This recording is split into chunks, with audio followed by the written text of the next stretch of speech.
Hi friends, मैं आकांक्षा शर्मा जी की आकांक्षा में आपका स्वागत करती हूँ। सो फ्रेंड्स, आज अपन करने वाले हैं 100 बेस्ट क्वेश्चन एमपी सेट के, जो कि लगातार पिछली परीक्षा में पूछे गए हैं, नेट की परीक्षा में पूछे गए हैं और आपके पेपर में भी पूछे जा सकते हैं, जो आपका 1 मार्च को है। सबसे पहली बात, एक चीज़ और समझ लो कि जो लगातार मैं वीडियो बना रही हूँ एमपी सेट की, अगर एक भी वीडियो को स्किप किया हो तो वीडियो पहले जो प्लेलिस्ट में जाकर देख लो या टेलीग्राम पे जाकर सर्च करके देख लो, मैंने वीडियो की लिंक डाली होगी, क्योंकि सारे ही वीडियो अपने आप में बेस्ट हैं। इसका अगला जो वीडियो आने वाला है, जो अगला इसका वीडियो है, उसमें मैं करने वाली हूँ जितनी उच्च शिक्षा प्रणाली है, उच्च शिक्षा से संबंधित जितनी प्रणालियाँ हैं, संबंधित संस्थान है, संबंधित केंद्र हैं, उसके 100 प्रश्न अपन करने वाले हैं।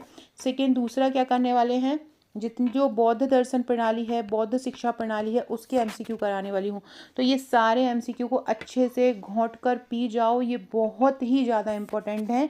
इसके अलावा अगर आपने मेरा 199 वाला एमपी सेट का पैकेज लिया होगा तो उसमें भी मैं शानदार पीडीएफ आपको दे रही हूँ। बेस्ट 500 एमसीक्यू मैंने आपको दिए हैं, उनको रट डालो। इसके अलावा हर टॉपिक के एमसीक्यू दिए हैं, पढ़ना बहुत आसान है, क्योंकि हर क्वेश्चन के नीचे लास्ट में ही उसका मैंने आंसर दिया हुआ है।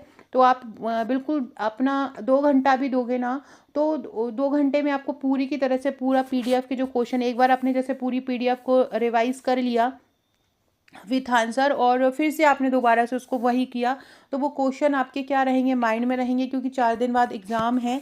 तो एकदम सब चीज़ें एकदम क्लिक रहेंगी आपके माइंड में। और मैंने सारे पीवाईक्यू डाले हैं, तो यहीं से ही क्वेश्चन आपके बनेंगे। एक बार जाके एप्लीकेशन पे ज़रूर देखिएगा। एप्लीकेशन की लिंक है जीके विद आकांक्षा शर्मा, ये इसका नाम है, जीके विद आकांक्षा शर्मा। शर्मा जरूर लगाइएगा, क्योंकि आकांक्षा वाली एप्लीकेशन बंद हो गई है जिसमें ओनली आकांक्षा था। इसके अलावा कमेंट बॉक्स में और डिस्क्रिप्शन बॉक्स में भी लिंक लगी है। टेलीग्राम को भी ज्वाइन कर लीजिएगा, कोर्स के साथ आपको एक टेलीग्राम ग्रुप मिलेगा। साथ ही में एक ग्रुप हमने फ्री बनाया है, फ्री तैयारी कराने के लिए, जिसकी लिंक आपको डिस्क्रिप्शन बॉक्स में मिलेगी, उसको भी ज्वाइन कर लीजिएगा, वहाँ भी आपको पीडीएफ मिल जाएगी। तो पहला क्वेश्चन है, एक शोधकर्ता अपनी रिपोर्ट में बिब्लियोग्राफी को क्यों शामिल करता है। बिब्लियोग्राफी का अर्थ होता है ग्रंथ सूची। ग्रंथ सूची मतलब जिन जहाँ से आपने इस मतलब इसका अध्ययन किया हो, जिन बुक से आपने इसका अध्ययन किया हो, है ना, और जिन चीज़ों को आपने इसमें शामिल किया हो, उसकी जो सूची होती है उसको बिब्लियोग्राफी कहते हैं।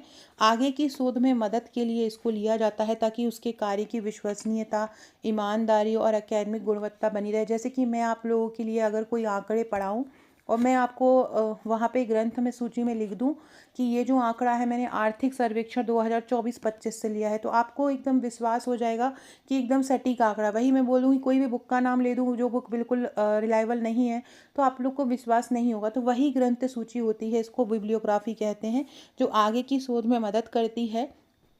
शोधकर्ता जो होते हैं, कोई शोध कर रहा है किसी टॉपिक पे और उसने मतलब किसी ग्रंथ से कोई टॉपिक लिया है, तो उस ग्रंथ का नाम लिख देता है, ताकि उसको श्रेय दे सके, उसको क्रेडिट दे सके।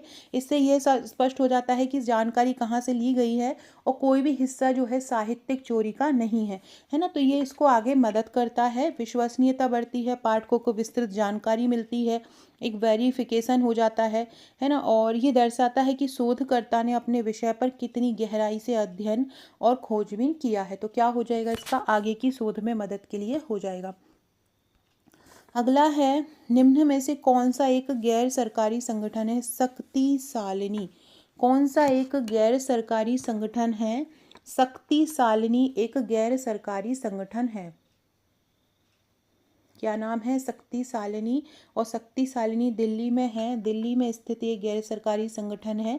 1987 में इसकी स्थापना हुई थी। लैंगिक समानता, व्यक्तिगत पसंद और गरिमा को बढ़ावा देने के लिए ये लगातार कार्य कर रहा है। अगला क्वेश्चन है, तर्कशास्त्री मुख्य रूप से किस प्रकार की भाषा में रुचि रखते हैं। देखो, तर्कशास्त्री जो रहते हैं वो हमेशा सूचनात्मक मतलब इंफॉर्मेटिव भाषाओं का यूज़ करते हैं और उसी में ही वो रुचि रखते हैं। मतलब किस भाषा में ये रुचि रखते हैं, जो तर्कशास्त्री रहते हैं या लॉजिशियंस रहते हैं, वो मुख्य रूप से किस प्रकार की भाषा में इंटरेस्ट रखते हैं या किस प्रकार की भाषा में रुचि रखते हैं। तो वो सूचनात्मक भाषा में रुचि रखते हैं। किसमें, सूचनात्मक भाषा में जो तर्कशास्त्री रहते हैं वो रुचि रखते हैं। किस भाषा में तर्कशास्त्री रुचि रखते हैं, सूचनात्मक भाषा में तर्कशास्त्री रुचि रखते हैं। किसमें? सूचनात्मक मतलब इंफॉर्मेटिव होता है, क्योंकि उनका प्राथमिक लक्ष्य कथनों की सत्यता, वैधता और तार्किक संरचना का विश्लेषण करना होता है।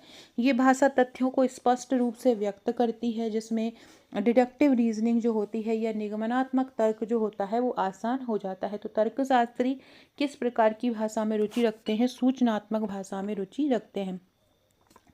अगला क्वेश्चन है, शिक्षण की किस विधि में शिक्षार्थी की भागीदारी को अनुकूलतम और सक्रिय बनाया जाता है? शिक्षण की ऐसी कौन सी विधि है जिसमें शिक्षार्थी की भागीदारी बिल्कुल अनुकूलतम हो जाती है या सक्रिय हो जाती है? तो वो हो जाती है परियोजना विधि, क्योंकि इस विधि में बच्चा क्या करता है या शिक्षार्थी क्या करता है? खुद प्रैक्टिकल करता है, खुद चीज़ों को समझता है, तो इसमें और अधिक सक्रिय होता है, अनुकूलतम होता है। इन विधियों में छात्र ज्ञान को निष्क्रिय रूप से ग्रहण करने की बजाय स्वयं करके, खोज करके और व्यवहारिक समस्याओं को हल करके सीखता है, जो उन्हें केंद्र में रखती है। तो किस विधि में शिक्षार्थी की भागीदारी को अनुकूलतम और सक्रिय बनाया जा सकता है? तो परियोजना विधि में बनाया जाता है। परियोजना विधि के जो जनक हैं वो कौन है? परियोजना विधि के जनक किलपैट्रिक है। परियोजना विधि के जनक कौन है? किलपैट्रिक हैं। फ्रेंड्स, अगर आपने आपका नंबर व्हाट्सएप पर सेव नहीं कराया है तो व्हाट्सएप पर सेव जरूर करा दो। 6260190944 पे हाई लिखकर भेज दो। आज ही मैंने, जिन्होंने भी मेरे पास नंबर सेव करा दिए हैं, आज ही मैंने कम से कम 50 से 60 क्वेश्चन स्टेटस पे लगाए हैं और सारे ही बहुत इंपॉर्टेंट है। और यकीन मानिए, आप जब व्हाट्सएप स्टेटस देखते हैं ना तो हमें वो एकदम दिमाग में हमारे वो छा जाता है कि ये आंसर है, तो वो हम भूलते नहीं। कोई चीज़ अचानक से जब क्लिक होती है ना तो वो हम भूलते नहीं हैं। तो इसलिए मैं व्हाट्सएप स्टेटस के थ्रू भी आपको क्वेश्चन याद करा रही हूँ, इंस्टाग्राम स्टोरी के थ्रू भी करा रही हूँ, तो इनको ज्वाइन कर लीजिएगा। इंस्टाग्राम जो मेरी आईडी है वो आकांक्षा 1957 है। आकांक्षा 1957 मेरी इंस्टाग्राम आईडी है और ये मेरा व्हाट्सअप नंबर है 6260190944। असिस्टेंट रजिस्ट्रार की तैयारी कर रहे हो, एमपी सेट की तैयारी कर रहे हो, अपना नंबर हाई करके सेव जरूर करवा दो। वहाँ आपको महत्वपूर्ण जानकारी, महत्वपूर्ण क्वेश्चन याद होते रहेंगे। साथ में टेलीग्राम भी ज्वाइन कर लेना, पीडीएफ मिलती रहेगी। अगले 4 दिन जो बहुत आपके ज़्यादा मतलब बहुत ही ज़्यादा प्रीसियस होने वाले हैं और मैं आपकी बहुत बेस्ट तैयारी कराने वाली हूँ, वो भी बिल्कुल निःशुल्क। तो बिल्कुल ज्वाइन कर लो, व्हाट्सएप को भी, टेलीग्राम को भी। अगला है, शिक्षण की किस पद्धति में छात्र स्वयं करके सीखते हैं? तो वो होती है ह्यूरिस्टिक पद्धति। इसको किसने दिया था? आर्मस्ट्रॉन्ग ने दिया था। इसके जनक कौन है? ह्यूरिस्टिक जो विधि है उसके जनक कौन है? तो ह्यूरिस्टिक विधि के जनक हैं आर्मस्ट्रॉन्ग। ह्यूरिस्टिक जो विधि है उसके जनक कौन है? आर्मस्ट्रॉन्ग ह्यूरिस्टिक विधि के जनक हैं। तो शिक्षण की किस पद्धति में छात्र स्वयं करके सीखते हैं? तो ह्यूरिस्टिक पद्धति में छात्र स्वयं करके सीखते हो। ये बहुत इंपॉर्टेंट है, कई बार एग्जाम में ये पूछा जा चुका है। अगला है, एथनोग्राफी किससे संबंधित एक शोध है? शोध पूछ रहे हैं मतलब रिसर्च है। एथनोग्राफी किससे संबंधित शोध है? एथनोग्राफी में किसका शोध किया जाता है, किस पर रिसर्च किया जाता है?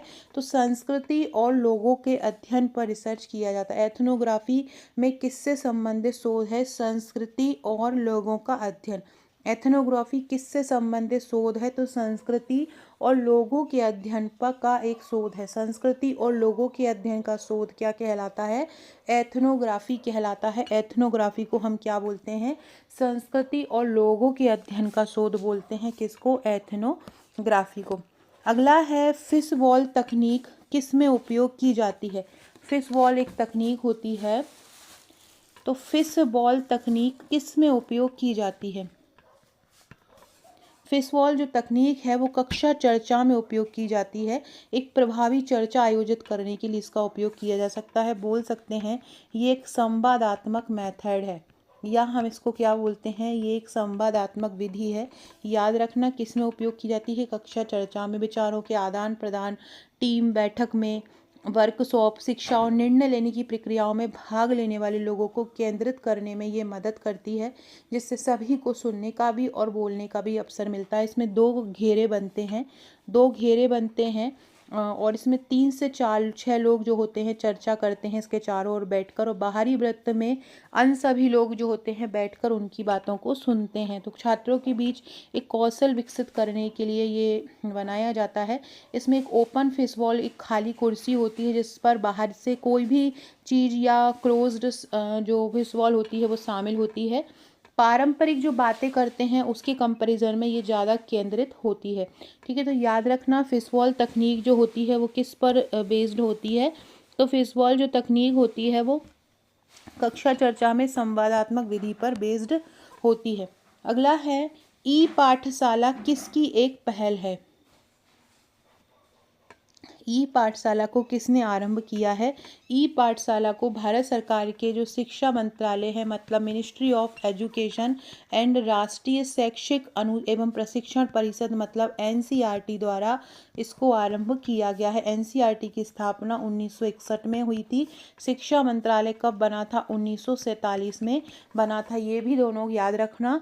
और ई पाठशाला जो है वो इसी की शिक्षा मंत्रालय की और एनसीईआरटी की पहल है, जिसे नवंबर 2015 में शुरू किया गया था। ई पाठशाला को कब शुरू किया गया था? तो ई पाठशाला को नवंबर 2015 में शुरू किया गया था। डिजिटल प्लेटफॉर्म छात्रों, शिक्षकों और अभिभावकों के लिए ई पुस्तकें, ऑडियो, वीडियो और अन्य शैक्षिक सामग्री प्रदान करना इसका उद्देश्य है। समावेशी और समान गुणवत्तापूर्ण शिक्षा देना, डिजिटल शिक्षा को बढ़ावा देना। कक्षा 1 से 12 तक की जो पाठ्य पुस्तकें और पत्रिकाएं और वीडियो इसमें शामिल होती थी, ये वेब पोर्टल और मोबाइल ऐप दोनों पे उपलब्ध होता है। ये एनसीईआरटी के केंद्रीय शैक्षिक प्रौद्योगिकी संस्थान है CIET, उसके द्वारा ये इसका विकास किया जाता है। CIET है केंद्रीय शैक्षिक प्रौद्योगिकी संस्थान, उसके द्वारा इसको विकास किया जाता है। तो एक डिजिटल इंडिया अभियान के अंतर्गत शिक्षा के डिजिटलीकरण के लिए एक महत्वपूर्ण कदम है जो ई पाठशाला है। एनसीईआरटी और शिक्षा मंत्रालय की एक पहल है। इसको कब आरंभ किया गया था? 2015 में आरंभ किया गया था। अगला क्वेश्चन है, कक्षा संचार कैसा होना चाहिए? कक्षा में जो बात कहे कोई भी तो किस प्रकार से बात होना चाहिए? छात्र केंद्रित होना चाहिए। कक्षा में छात्र ही बोलना चाहिए, छात्र ही सुनना चाहिए। तो कक्षा संचार कैसा होना चाहिए? छात्र केंद्रित होना चाहिए। कक्षा में जो संचार हो वो कैसा होना चाहिए? छात्र केंद्रित, स्टूडेंट सेंटर।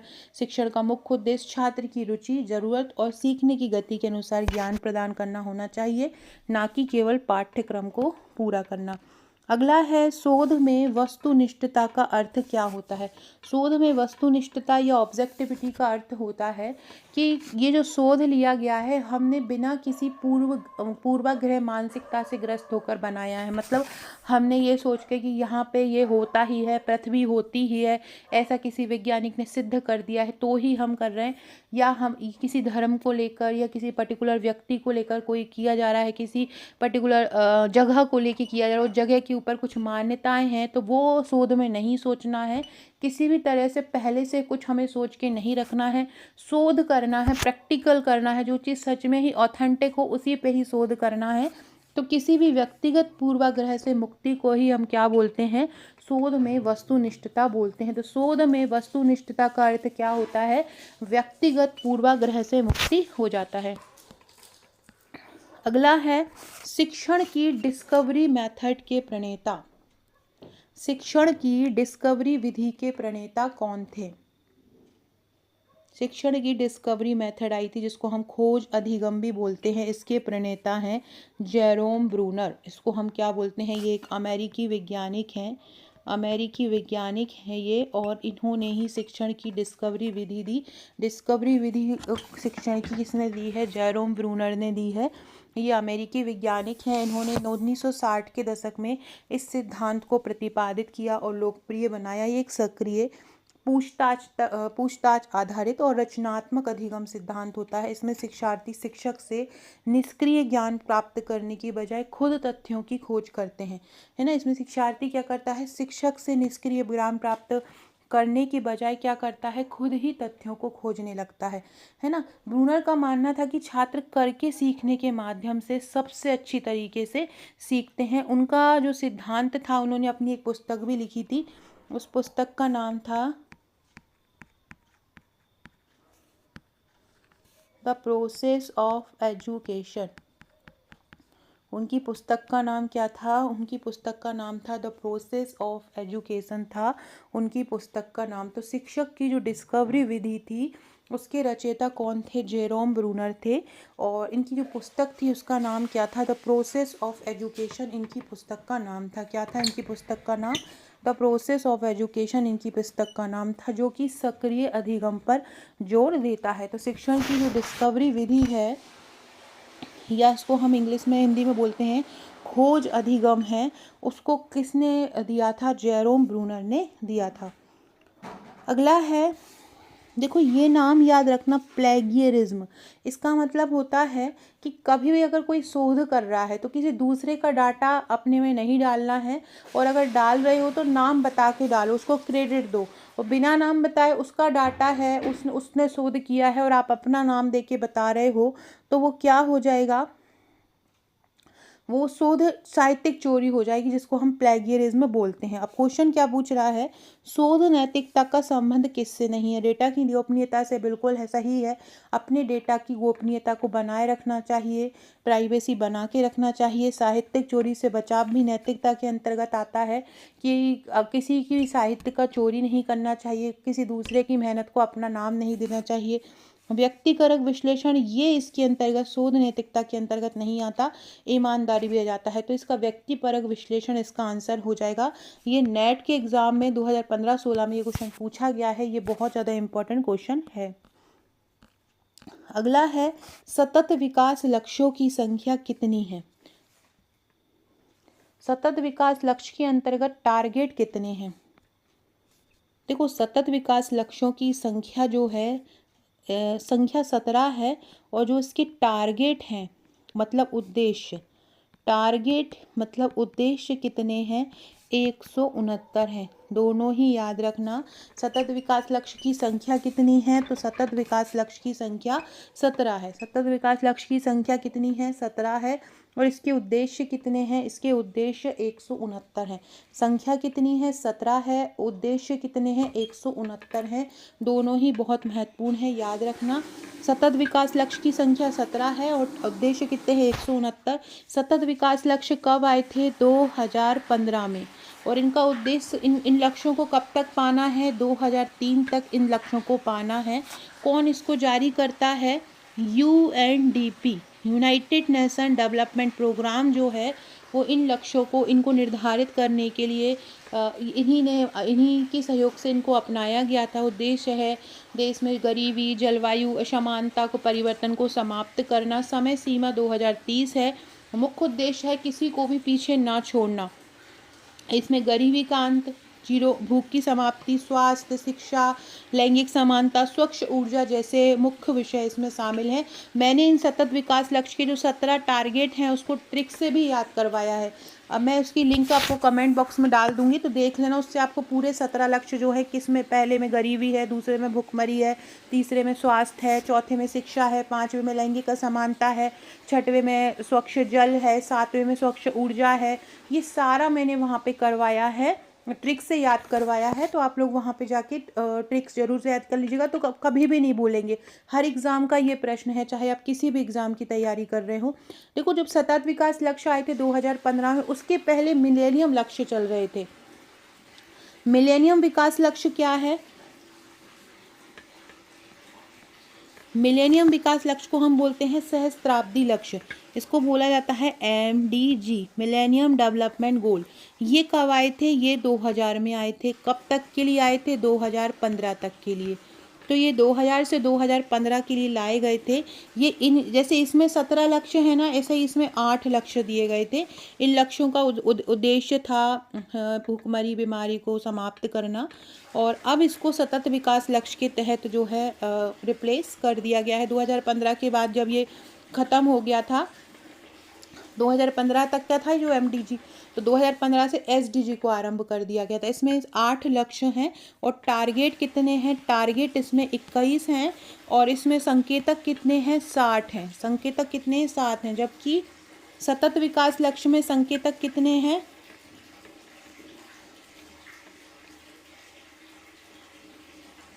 लगभग 232 इसमें संकेतक इसके अंतर्गत ये आते हैं। ठीक है, तो देखो यहाँ पे दोनों में याद रखो, एसडीजी में 17 लक्ष्य हैं, 169 टारगेट हैं और 232 संकेतक है, और एमडीजी में 8 लक्ष्य हैं, 21 टारगेट हैं और 60 जो हैं वो संकेतक हैं। दोनों में से कुछ भी पूछा जा सकता है, दोनों ही आपके लिए इम्पोर्टेंट है, तो याद रखना। अगला है शिक्षक की जो प्रायोजना विधि है उसके कौन है, मैंने अभी बताया था। शिक्षक की जो प्रोजेक्ट विधि है उसके रचयिता कौन है, किलपैट्रिक उसके रचयिता हैं। अगला है प्रयोगात्मक शोध में किस चर को नियंत्रित किया जाता है, बाहरी चर को नियंत्रित किया जाता है। प्रयोगात्मक जो होता है प्रोजेक्ट संबंधित होता है, तो एक्सपेरिमेंटल रिसर्च में किस चर को नियंत्रित करते हैं, जो बाहरी चर है, बाहर से कोई आ रहा है ना, या भ्रमित करने वाला है, बाहर का कोई चर है, प्रयोग हो रहा है और बाहर से कोई आए अवयव और प्रभावित करे, तो उसको क्या कर दिया जाता है, नियंत्रित किया जाता है, ताकि कोई बाहरी वेरिएबल कोई प्रभावित ना कर सके। सरल शब्दों में शोधकर्ता ये सुनिश्चित करना चाहता है कि जो डिपेंडेंट वेरिएबल है उसमें जो भी बदलाव आ रहा है वो सिर्फ स्वतंत्र चर की वजह से हो, ना कि कोई बाहरी चर की वजह से हो। मतलब आश्रित चर में जो भी बदलाव आ रहा है जिस पर प्रयोग कर रहे हैं वो स्वतंत्र चर के कारण आए, कोई भी बाहरी चर के कारण नहीं आए या बाहरी वेरिएबल के कारण नहीं आए। तो ये प्रयोगात्मक शोध में किस चर को नियंत्रित किया जाता है, बाहरी चर। बाहरी चर क्या होता है, ये वो मतलब कारक होते हैं जो अध्ययन के मुख्य उद्देश्य का हिस्सा नहीं होते हैं, लेकिन वे परिणाम को प्रभावित कर सकते हैं। इसलिए जैसे कि एक नई शिक्षण विधि से छात्रों के टेस्ट स्कोर, नई शिक्षण विधि है वो विधि एक स्वतंत्र चर हो गई। जैसे कि कोई नई शिक्षण विधि है और उसमें हम छात्रों का टेस्ट स्कोर चेक कर रहे हैं, तो वो शिक्षण विधि स्वतंत्र हो गई। अब टेस्ट स्कोर जो हो गया उस स्वतंत्र विधि पर आश्रित स्कोर हो गया है, तो वो उसको हम आश्रित चर बोलेंगे जो स्कोर हो गया। तो छात्रों की बुद्धि, पिछली पढ़ाई का स्तर और उम्र, ये सारा इसमें आ जाता है। लेकिन जो कक्षा का माहौल हो जाएगा वो क्या हो जाएगा, बाहरी चर हो जाएगा। मतलब कक्षा के माहौल का, पिछली पढ़ाई के स्तर का, उम्र का, उसके स्कोर पर कोई प्रभाव नहीं पड़ना चाहिए, है ना, तो वो ये सारा क्या कहलाएगा, बाह्यचर कहलाएगा। अगला है न्याय दर्शन के अनुसार ज्ञान के कितने प्रमाण हैं। न्याय दर्शन के 4 प्रमाण होते हैं। न्याय दर्शन के कौन कौन से प्रमाण माने जाते हैं, एक तो माना जाता है प्रत्यक्ष, मतलब जो आपने अपनी इंद्रियों से महसूस किया हो, विषयों के संपर्क से प्राप्त किया हो, वो हो जाएगा प्रत्यक्ष। दूसरा हो जाएगा इन्फेरेंस, मतलब होता है अनुमान। दूसरा क्या हो जाएगा, दूसरा हो जाएगा अनुमान।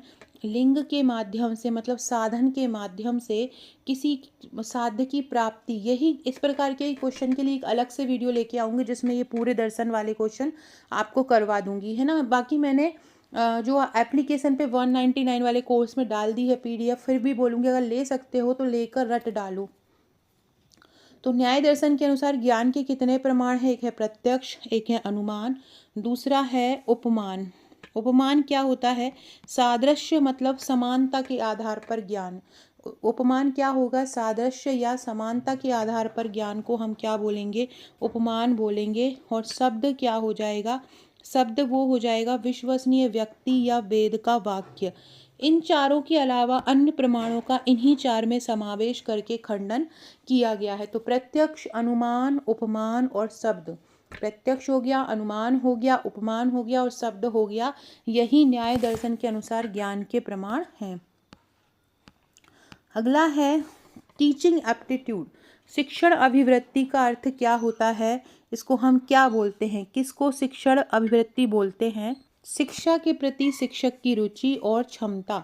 शिक्षक के प्रति, शिक्षण जो है, शिक्षक अपने शिक्षक के शिक्षण के प्रति कितनी रुचि रखता है, उसकी कितनी योग्यता है, कितनी क्षमता है, उसको हम क्या बोलते हैं, शिक्षण अभिवृत्ति बोलते हैं।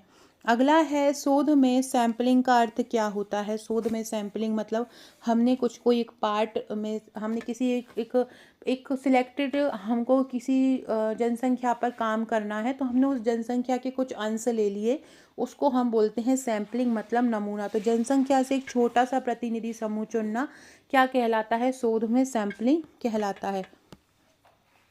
अगला है कोहोर्ट स्टडी, किस प्रकार के शोध का उदाहरण है। कोहॉर्ट स्टडी किस प्रकार के शोध का उदाहरण है? देखो, कोहॉर्ट स्टडी का मतलब क्या होता है? जो कोहॉर्ट स्टडी होती है, ये अवलोकनात्मक और विश्लेषणात्मक शोध का उदाहरण होता है। मतलब जो जो चीज़ समय के साथ बदल जाती है उसको हम कोहॉर्ट बोलते हैं। मतलब जिसमें क्या होता है, समय के साथ बदलाव होता है। जैसे लॉन्गिट्यूडिनल स्टडी, जैसे कि 1901 में जनसंख्या कितनी थी और 2011 में जनसंख्या कितनी थी। तो हमने इस 1901 से 2011 के बीच के विकास का अध्ययन कर रहे हैं, तो वो कौन सी स्टडी हो जाएगी? वो लॉन्गिट्यूडिनल स्टडी हो जाएगी। मतलब हम इसको बोलते हैं अनुदैर्ध्य अध्ययन। इसको क्या बोला जाता है? इसको और बोला जाता है अनुदैर्ध्य अध्ययन। मतलब हम इसमें क्या कर रहे हैं? विकास का अध्ययन कर रहे हैं। अनुदैर्ध्य अध्ययन को मतलब हम इसमें क्या कर रहे हैं? विकास का अध्ययन कर रहे हैं। तो इसी को बोला जाता है कोहॉर्ट स्टडी बोला जाता है। किस प्रकार की शोध का एक उदाहरण होता है? लॉन्गिट्यूडिनल स्टडी का ये उदाहरण होता है। मतलब समय के साथ क्या परिवर्तन हो रहा है, कितना विकास हो रहा है। जनरली हम लॉन्गिट्यूडिनल में, अनुदैर्ध्य में विकास का अध्ययन करते हैं और कोहॉर्ट स्टडी भी इसी के ही अंतर्गत आता है। अगला है, सहभागी अनुसंधान के संदर्भ में कौन सा कथन सत्य नहीं है? सहभागी में ये ज्ञान को शक्ति के रूप में पहचानता है, बिल्कुल सही है। ये लोगों को विशेषज्ञ के रूप में महत्व देता है, ये भी सही है। ये जांच की एक सामूहिक प्रक्रिया है, ये भी सही है। इसका एकमात्र उद्देश्य ज्ञान का उत्पादन। देखो, कभी भी किसी में मात्र, केवल, ओनली इस तरह से लिखा आ जाता है ना, तो वो ऑटोमेटिकली वो नेगेटिव ही साउंड करता है। यहाँ पर भी नहीं है और ये भी एकमात्र, मतलब नेगेटिव साउंड कर रहा है, तो यही इसका सहभागी अनुसंधान का उद्देश्य नहीं होगा। अगला है, मतलब ये पार्टिसिपेटरी रिसर्च मतलब होता है सहभागी।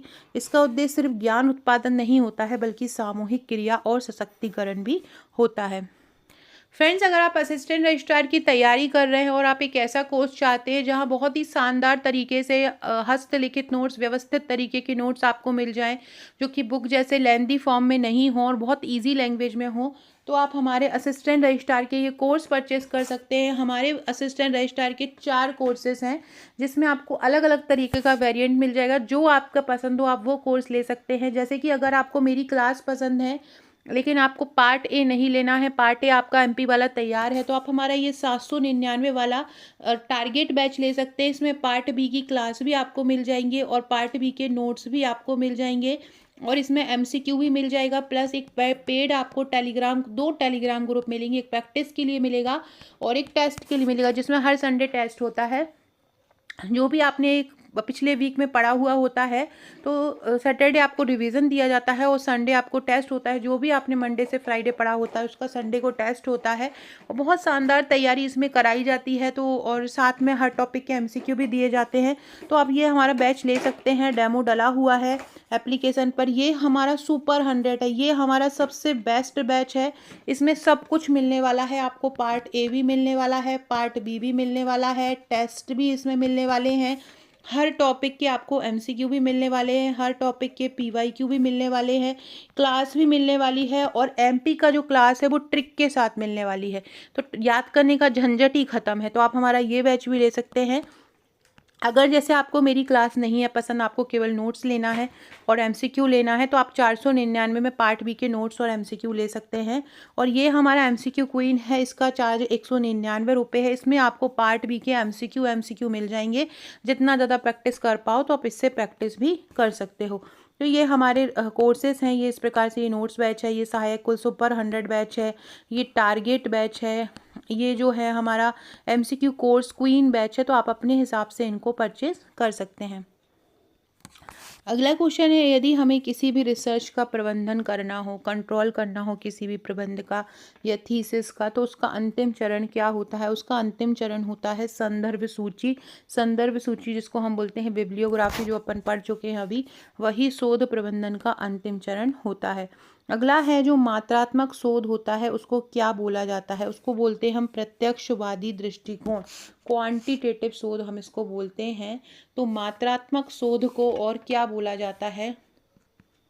देखो, एक होता है गुणात्मक शोध, एक होता है मात्रात्मक शोध और एक इन दोनों का मिश्रण होता है, जिसे हम मिश्रात्मक शोध बोलते हैं। मात्रात्मक शोध को हम संरक्षित मतलब होता है पहले से ही स्ट्रक्चर्ड होता है, सांख्यिकी हम बोल सकते हैं क्योंकि ये स्टैटिस्टिकल होता है। वस्तुनिष्ठ बोल सकते हैं क्योंकि ऑब्जेक्टिव होता है।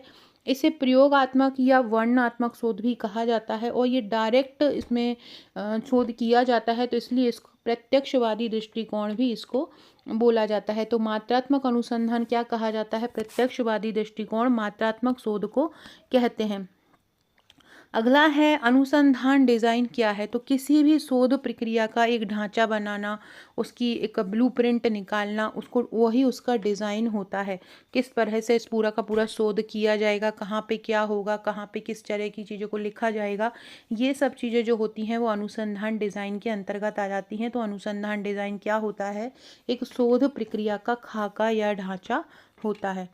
अगला है नृवंश विज्ञान का उपयोग किसके अध्ययन के लिए किया जाता है? जो नृवंश विज्ञान है या जो एथनोग्राफी अभी मैंने पढ़ाया था, संस्कृति और समुदाय के अध्ययन के लिए इसका उपयोग किया जाता है। अगला है प्रश्नावली में खुले प्रश्न का अर्थ क्या होता है? एक होते हैं बंद प्रश्न और एक होता है खुला प्रश्न। जो बंद प्रश्न होते हैं वो होते हैं जब उत्तर हाँ या ना में देना चाहिए। जैसे आप खाना खा के आए हो? हाँ। खाना खा के नहीं आए हो? नहीं। क्या आप वहाँ गए थे? हाँ। क्या आपने वो काम किया? नहीं। इस तरह के जो आंसर होंगे वो बंद होंगे। और लेकिन जब आप आंसर जब अपना विस्तार से देते हो तो वो कौन से प्रश्न कहलाते हैं? वो खुले प्रश्न। जैसे आप वहाँ गए थे? हाँ गया था। वहाँ मैंने ऐसा ऐसा किया, वहाँ मैंने ये मुझे मिला, मैंने मुझसे वो बात करी। मतलब आप अपनी बात को विस्तार से जब बोल रहे हो तो वो कौन से प्रश्न हो जाते हैं? वो खुले प्रश्न हो जाएंगे। और हाँ या ना में जब जवाब दोगे तो वो कौन से प्रश्न हो जाएंगे? वो बंद प्रश्न हो जाएंगे। अगला है पायलट अध्ययन क्या होता है या पायलट स्टडी क्या होती है? तो पायलट अध्ययन क्या होता है? जब आप एक मुख्य शोध कर रहे हो तो मुख्य शोध से पहले आप एक छोटा सा और परीक्षण कर लेते हो, उसे हम बोलते हैं पायलट स्टडी। मुख्य शोध से पहले किया गया एक छोटा सा परीक्षण क्या कहलाते हैं? पायलट स्टडी कहलाता है, जिसको हम मुख्य शोध से पहले करते हैं। मैंने एक 100 करके एक MCQ PDF डाली है एप्लीकेशन पर, उन 100 प्रश्नों को रट डालना, उसमें आपको ये क्वेश्चन मिल जाएंगे। तो पायलट अध्ययन क्या होगा? मुख्य शोध से पहले किया गया छोटा सा परीक्षण क्या होता है? पायलट अध्ययन होता है। अगला है स्वतंत्र चर क्या होता है या इंडिपेंडेंट वेरिएबल क्या होता है? जिसमें शोधकर्ता बदलाव कर सकता है या जिसमें हेर फेर कर सकता है, उसे हम क्या बोलते हैं? इंडिपेंडेंट वेरिएबल होते हैं, जो कि आश्रित चर पर डिपेंड होते हैं। तो स्वतंत्र चर क्या होते हैं? जिसमें शोधकर्ता चाहे तो कोई भी बदलाव, जैसे कोई विधि बना रहा है और उस पर काम कर रहा है, तो विधि जो होगी उसमें वो कोई भी अपने से बदलाव कर सकता है, तो उसको हम क्या बोलते हैं? स्वतंत्र चर या इंडिपेंडेंट वेरिएबल बोलते हैं। अगला है प्राथमिक डाटा का स्रोत क्या होता है? प्राथमिक जो डाटा होते हैं वो कहाँ से लिए जाते हैं? तो प्राथमिक डाटा का स्रोत होता है साक्षात्कार और अवलोकन। प्राथमिक डाटा हम किससे लेते हैं? जबकि किसी की रिपोर्ट हो गई, न्यूज़ की रिपोर्ट हो गई, वो जो होता है वो सेकेंडरी डाटा होता है, जबकि प्राथमिक डाटा क्या होता है? साक्षात्कार और अवलोकन होता है। तो प्राथमिक डाटा का आंसर क्या हो जाएगा? साक्षात्कार और अवलोकन हो जाएगा। फ्रेंड्स, ये है मेरा नंबर, आप यहीं पर मुझे हाई लिखकर भेज दीजिएगा और अपना नंबर मेरा भी आप सेव कर लीजिएगा, आपका भी मेरे पास सेव करा दीजिएगा। अगला है एनोवा परीक्षण का उपयोग कब किया जाता है? एनोवा परीक्षण का उपयोग कब किया जाता है? जब हमको 3 या अधिक, या हम बोल सकते हैं 2 या अधिक ग्रुप समूह के बीच मीन के बीच सांख्यिकी अंतर की जांच करना हो, तब हम किसका उपयोग करते हैं? एनोवा परीक्षण का उपयोग करते हैं। इसको बोला जाता है एन को बोला जाता है एनालिसिस, ओ से हो जाएगा of, analysis of variance. BA को हम क्या बोलेंगे? एनालिसिस ऑफ वेरिएंस बोलेंगे। क्या बोलेंगे? एनालिसिस ऑफ वेरिएंस बोलेंगे। मतलब 2 या 2 से अधिक समूहों के माध्य की तुलना करने के लिए। जब 2 या 2 से अधिक समूहों के मीन के बीच हम सांख्यिकी अंतर की जांच करते हैं तो वो क्या कहलाता है? वो एनोवा परीक्षण कहलाता है। ये बताता है कि समूहों के बीच भिन्नता जो है वो वास्तविक है या केवल संयोग है, मतलब या चांस है। समूहों के बीच जो भिन्नता हो रही है वो सच में रियल हो रही है या एक संयोग हो रहा है। तो इनके भी जो तुलनात करते हैं वो एनोवा परीक्षण मतलब एनालिसिस ऑफ वेरिएंस से करते हैं। जब आपको 2 या 2 से अधिक समूह के औसत परिणामों की तुलना करना हो तो टी टेस्ट नहीं करते। पहले जो दो दो अगर समूह की तुलना करते हैं तो टी टेस्ट होता है, लेकिन 2 से ज़्यादा की करते हैं तो एनोवा टेस्ट होता है। क्योंकि जब केवल एक स्वतंत्र चर के आधार पर समूहों के बीच अंतर देखना हो तो वन वे एनोवा कहते हैं। जब 2 या 2 से अधिक स्वतंत्र चरों का अध्ययन करना हो तो टू वे एनोवा बोला जाता है। जैसे कि नई दवाओं की प्रभावशीलता का अध्ययन करना हो, कृषि अनुसंधान में उपज कितना हो उसका अध्ययन करना हो, तो इसमें हम एनोवा बताते हैं, एनोवा परीक्षण करते हैं। एनोवा ये बता देता है कि अंतर मौजूद है, लेकिन ये नहीं बता पाता कि विशेष समूह में अंतर सबसे अधिक है। इसके लिए पोस्ट हॉक परीक्षण की आवश्यकता होती है, मतलब इसके लिए हम पोस्ट हॉक परीक्षण भी कर सकते हैं। तो यहाँ पे बात करते हैं एनोवा परीक्षण का उपयोग कब किया जाता है। 2 या 2 से अधिक समूहों के माध्य की तुलना करने में किसका उपयोग किया जाता है, एनोवा परीक्षण का उपयोग किया जाता है। अगला क्वेश्चन है, रिसर्च में सहसंबंध का मान किसके बीच होता है। सहसंबंध मतलब होता है कोरिलेशन, और इसका मान कितने के बीच होता है, -1 से +1 के बीच होता है। ये दो वेरिएबल के बीच एक रैखिक संबंध की दिशा और मजबूती को दिशा बताता है। जो +1 होता है वो पूर्ण धनात्मक संबंध होता है। +1 क्या होता है, पूर्ण धनात्मक होता है, और -1 क्या होता है, पूर्ण ऋणात्मक होता है। मतलब इसमें क्या होता है, +1 में एक संबंध एक ही दिशा में बढ़ रहा है, मतलब दोनों दो संबंध हैं, दोनों संबंध एक ही दिशा में बढ़ रहे होते हैं। ये दोनों संबंध जो हैं वो एक ही दिशा में बढ़ रहे होते हैं। और जो -1 होता है उसमें क्या होता है, एक बढ़ता है और दूसरा घटता है, तो उसे हम क्या बोलते हैं, -1। सह संबंध का मान इन्हीं दोनों के बीच होता है, -1 से +1 के बीच होता है। अगला है, यूजीसी के अनुसार शोध पत्र प्रकाशित करने के लिए कौन सा पोर्टल महत्वपूर्ण है। यूजीसी के अनुसार कोई शोध पत्र आपको प्रकाशित करना है तो उसके लिए कौन सा पोर्टल इम्पोर्टेंट होता है, तो वो होता है यूजीसी केयर। उसको हम क्या बोलते हैं, यूजीसी केयर बोलते हैं। और जहाँ केयर का फुल फॉर्म क्या होता है, consortium for academic and research ethics. Consortium for academic and research ethics हम इसको बोलते हैं। ये एक महत्वपूर्ण पोर्टल होता है और इसमें विश्वसनीय और प्रमाणित पत्रिकाएं खोजने के लिए उपयोग किया जाता है। ये जो होता है पोर्टल जो होता है, फर्जी जो जर्नल्स होते हैं उनके प्रकाशन को रोकता है और गुणवत्तापूर्ण अनुसंधान को सुनिश्चित करता है। इसको 2 भागों में बांटा जाता है, एक ग्रुप 1 होता है और एक ग्रुप 2 होता है। एक ग्रुप 1 में वे पत्रिकाएं आती हैं जो यूजीसी केयर प्रोटोकॉल के माध्यम में योग्य पाई गई हैं। ग्रुप 2 में क्या आ जाता है, वेब ऑफ साइंस, मेडलाइन जैसे अंतर्राष्ट्रीय जो बेस होते हैं वो इसके अंतर्गत आ जाते हैं। ठीक है, तो क्या हो जाएगा, इसका केयर लिस्ट हो जाएगा। अगला क्वेश्चन है, शिक्षण के स्मृति स्तर के मुख्य प्रस्तावक कौन थे। शिक्षण के 3 स्तर होते हैं। एक होता है स्मृति स्तर, जो सबसे पहला स्तर होता है। एक कौन सा होता है, स्मृति स्तर होता है। दूसरा कौन सा होता है, बोध स्तर होता है, और बोध को हम बोलते हैं अंडरस्टैंडिंग। और तीसरा होता है चिंतन स्तर। इस प्रकार से शिक्षण के कितने स्तर होते हैं, 3 स्तर होते हैं शिक्षण के। और शिक्षण के जो स्मृति स्तर है उसका जो जनक होते हैं वो कौन होते हैं, स्मृति स्तर के जनक हर्वर्ट होते हैं। बोध स्तर के जनक कौन है, बोध स्तर के जनक मॉरिसन हैं। और जो चिंतन स्तर के जनक हैं वो कौन होते हैं, हंट होते हैं। ये शिक्षण का सबसे प्राचीन और न्यूनतम स्तर होता है। इसमें तथ्यों को याद रखने और रटने पर केंद्रित होता है। शिक्षक की मुख्य भूमिका प्रमुख और अधिनायकवाद होती है। इसमें छोटी कक्षाओं जैसे बुनियादी कौशल जैसे व्याकरण को रटवाया जाता है, शिक्षण को व्यवस्थित किया जाता है। तो ये शिक्षण का जो स्मृति स्तर होता है वो शिक्षण का सबसे निचला स्तर होता है। और इसको किसने बताया है, हर्वर्ट ने इसको बताया है। अगला है, मूल्यांकन का वह प्रकार जो शिक्षण प्रक्रिया के दौरान होता है। मूल्यांकन का वह प्रकार जो शिक्षण प्रक्रिया के दौरान होता है क्या कहलाता है। उस प्रकार को क्या कहते हैं जो शिक्षण प्रक्रिया के दौरान होता है, उसको हम निर्माणात्मक या फॉर्मेटिव बोलते हैं। क्योंकि इसमें क्या होता है, शिक्षण प्रक्रिया के दौरान जो बच्चा होता है वो सीख रहा होता है।